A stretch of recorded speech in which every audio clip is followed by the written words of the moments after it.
Presento y agradezco la presencia de Emanuel Agis. Empezamos por vos. Bueno, Emanuel fue viceministro 2013-2015, si mal no recuerdo, además de otros cargos como funcionario económico. También coordina la carrera de Economía de la Universidad de Florencio Varela, Arturo Jauretche. Actualmente es socio fundador y también, claro, de la consultora P4Q, y además está encargado del área de macroeconomía, ¿está bien? Así que bueno, vamos con él y después seguimos. Bueno, gracias, bienvenidos. Cuando Alejandro, debo confesar, cuando me invitaron a hablar de Rafa, y me preocupé. Y cuando me mandaron el libro, me preocupé más, digamos, porque era obviamente un desafío. Antes de entrar en el libro y compartiendo lo que se decía recién sobre la importancia de la divulgación, de la popularización de aportes como el de Rafa, y además reconociendo el esfuerzo de una universidad, de un autor en este contexto de escribir un libro, pero además, como técnica para que esto se llene de gente, pido un fuertísimo aplauso para el autor del libro y para la Universidad Nacional de Moreno. Siempre es bueno meter, esto lo aprendí un payaso en Florida, ahí en el medio del obelisco, que decía aplaudan que así viene más gente y deja guita. Dicho esto, la verdad que me quiero animar a hacer un ejercicio un tanto osado, que es preguntar ¿para qué sirve esto? O sea, ¿cuál es la consecuencia práctica de Rafa? ¿Cuál es la consecuencia práctica de discutir, estudiar, pensar un sistema de ecuaciones para los cuales cuando nosotros estudiábamos economía teníamos que mirar un par de teoremas de álgebra que no te enseñaban en álgebra, porque básicamente álgebra no estaba pensada para entender a Rafa porque en el tronco de la carrera no estaba. Entonces había que invertir matrices y uno decía, sí, yo tenía un profesor medio loco que me enseñó a invertir matrices, pero dice que ya no importa porque lo hace una calculadora. Bueno, digamos, en ese sentido, todos los que nos encontramos con la obra de Rafa, intentamos profundizar en la obra de Rafa, lo tuvimos que hacer de costado. Entonces, una de las principales consecuencias prácticas de este libro es que no importa cómo se llame la materia en una carrera de grado, se puede llamar microeconomía, se puede llamar economía 1, se puede llamar teoría de los precios, se puede llamar como se puede llamar, pero cuando un alumno quiera entender básicamente el concepto más importante de una economía capitalista, que es el precio, que es la cuestión fundamental mediante la cual no todos nos relacionamos, o sea, por qué hay guita, por qué hay precios, por qué hay producción mercantil, por qué hay desempleo. Este es un libro donde cualquier profesor se puede apoyar para empezar a hacer esa tarea. Porque aunque ustedes no lo crean y hagan el ejercicio, si no, cuando una sobrinita a mí me pregunta, tío, ¿por qué hay precios? A mí se me complica explicárselo. Y digamos, uno tendría que decir, bueno, porque la productividad marginal de no sé qué, y la verdad que uno siempre se queda medio ahí trastabillando, tratando de explicar el concepto fundamental de la economía, que es por qué hay precios. Digo, obviamente no es el único, de ahí se desprenden un montón de consecuencias, pero quiero ir más al punto, ¿Por qué es importante este libro y por qué es importante la teoría del excedente? ¿Por qué es importante la teoría clásica? ¿Por qué es importante la teoría de Rafa? Bueno, principalmente porque cuando Rafa se topa con el problema de determinar los precios, de entender de qué dependen los precios, hace algo que fundamentalmente es la primera crítica que se le hace a Rafa, que es, lo vamos a poner así, dejar algunas cosas adentro para explicar cómo se determinan los precios y dejar analíticamente algunas cosas afuera. Entonces, cuando por ejemplo uno deja afuera, toma como exógena, decimos los economistas, la distribución, eso no significa que no explica o que no piensa la distribución del ingreso, sino que, por ejemplo, para un teórico rafiano, que haya un sindicato grande no es una anomalía, no es una cosa que no tiene que ver con la economía, sino es un componente fundamental de su teoría, de los precios, de la inflación y del excedente, por ejemplo. Segundo punto concreto, importante, si uno entiende que hay distintos tipos de variables distributivas, por ejemplo los salarios, pero por ejemplo también la tasa de interés. O sea, lo pongo así, ¿se imaginan si una parte importante de los argentinos y las argentinas se llegan a avivar que la tasa de interés es una variable distributiva? y habiéndose avivado, se enteran que la tasa de interés hoy es 74%, se armarían de pelota.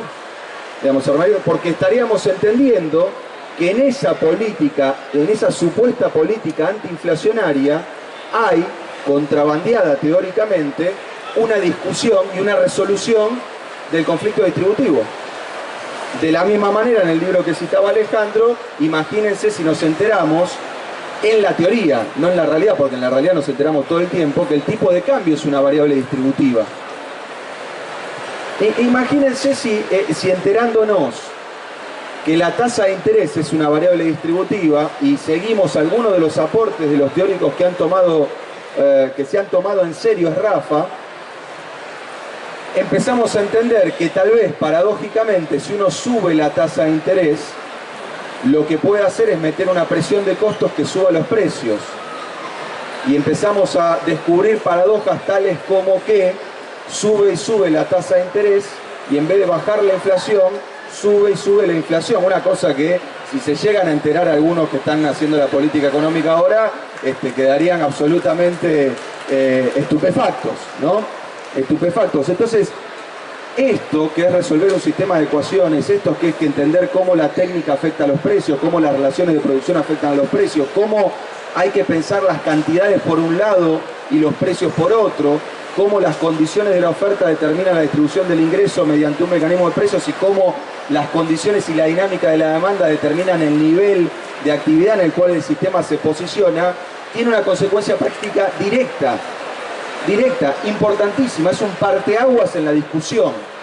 Claro, pocas veces esos parteaguas quedan claros y son cristalinos a la sociedad porque ustedes saben que hay una discusión medio, lo voy a decir técnicamente, medio pedorra en economía y no voy a profundizar mucho porque sé que Alejandro en esto puede profundizar muchísimo más, pero hay una discusión entre epistemológica, digamos, y de método, que dice que la economía, bueno, empiezan esas cosas, ¿no? La economía es una ciencia social, no exacta, ahí nos metemos en el primer lío, digamos, porque uno nunca vio un mono haciendo ciencia, entonces uno dice, bueno, la matemática también debe ser una ciencia social, qué sé yo, pero no importa.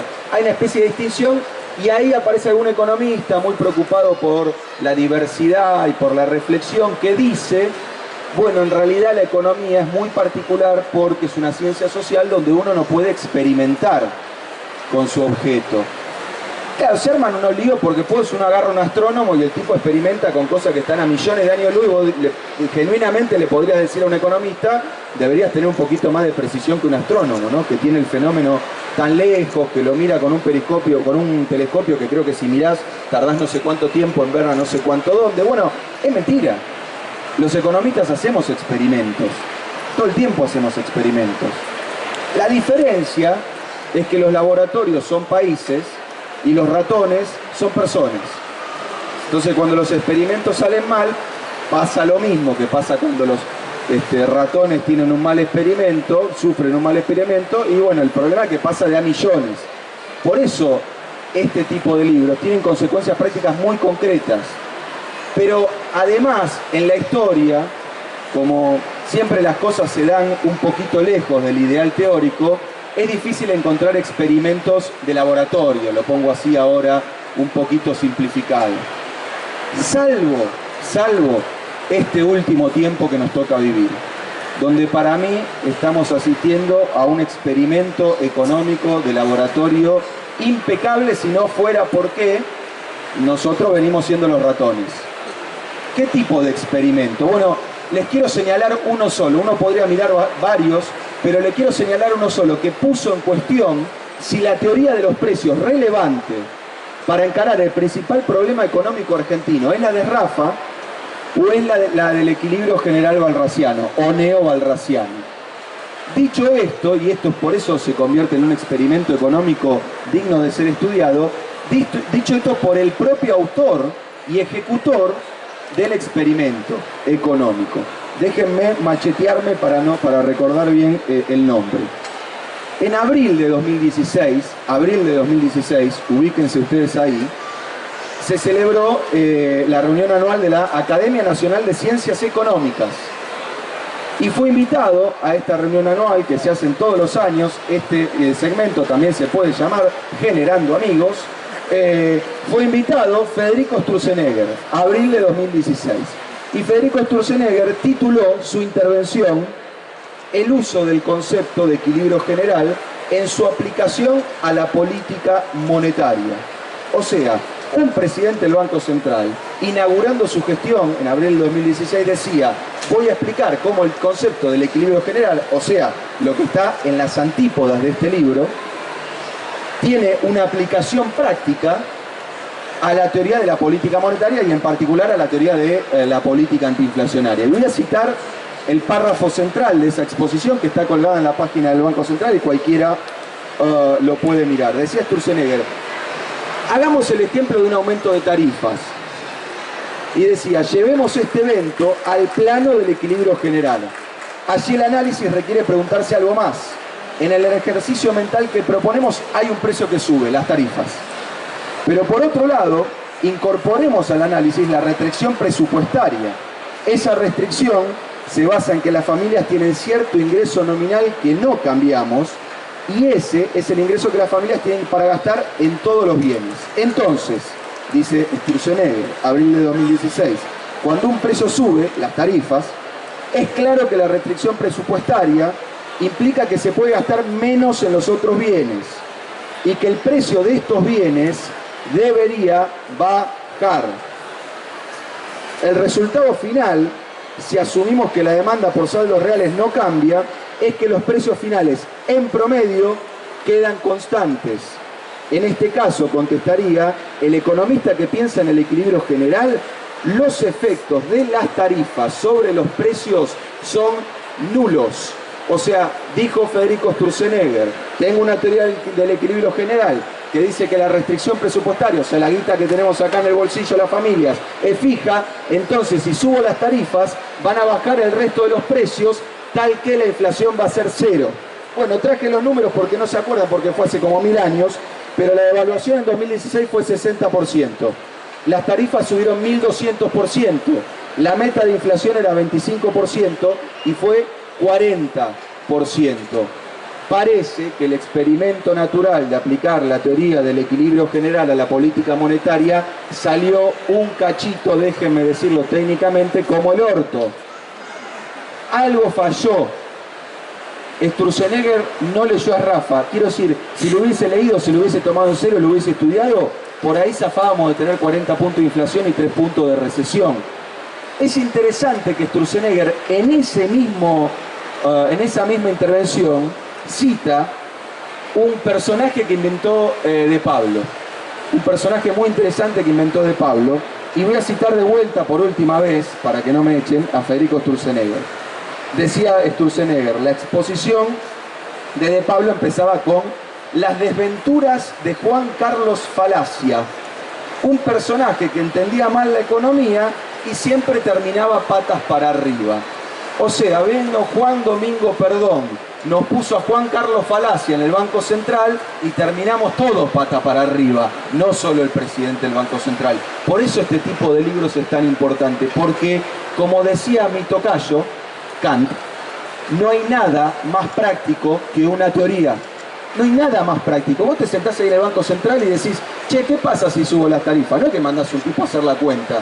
Tenés que tener un esquema mental de pensamiento, una teoría que te permita guiarte en tu acción. Por primera vez encontramos a una persona cuya teoría era que en Argentina, no, porque si lo hacía en Suiza, qué sé yo, pero en Argentina el tipo dijo, si suben las tarifas, todos los otros precios bajan, tranquilo que la inflación va a ser cero. Le creyó el presidente, le creyó el equipo económico y nos pegamos el peor palo en años.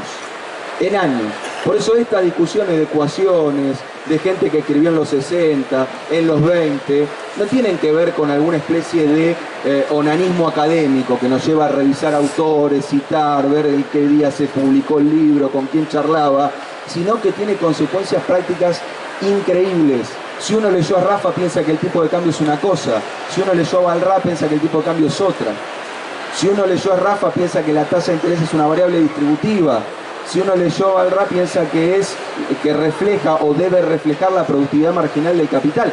La pregunta es, ¿dónde está la productividad marginal del capital en Argentina que con 74% de tasa todavía no le alcanzamos? ¿Alguien lo pensó a eso? Uno dice, che, que hay que invocarle a la tasa natural de interés. Bueno, parece que está como en 195% la productividad marginal del capital porque no logramos poner la tasa de interés monetaria de acuerdo a la productividad marginal del capital. Por eso creo que cuando uno mira este libro, ve un tipo acá con una cara rara, un apellido extraño, la otra vez lo mostraba en tele y uno de los camarógrafos me decía, ¿qué es el nombre de tu perro? Rafa, ¿quién es ese? Bueno, esto es lo que define el día a día de todas las argentinas y los argentinos. La teoría económica es la discusión relevante para entender qué hace el Banco Central, qué hace el fisco, qué hace el ministro, qué rol tienen los sindicatos, si hay que devaluar, no hay que devaluar, si hay que subir los salarios, no hay que subir los salarios. La verdad que la valentía que ha tenido Alejandro en escribir este libro y en particular escribirlo para usarlo en clase, porque se nota que está así escrito, para mí es valiosísimo porque esto no se va a dar nada más en la Universidad Nacional de Moreno, les aviso, se va a dar también en la Jaureche y esperemos que se dé en muchas otras universidades que realmente nos empiecen a permitir pensar con un herramental un poco más adecuado para enfrentar los problemas que venimos teniendo en Argentina. Muchas gracias y nuevamente felicitaciones a Alejandro.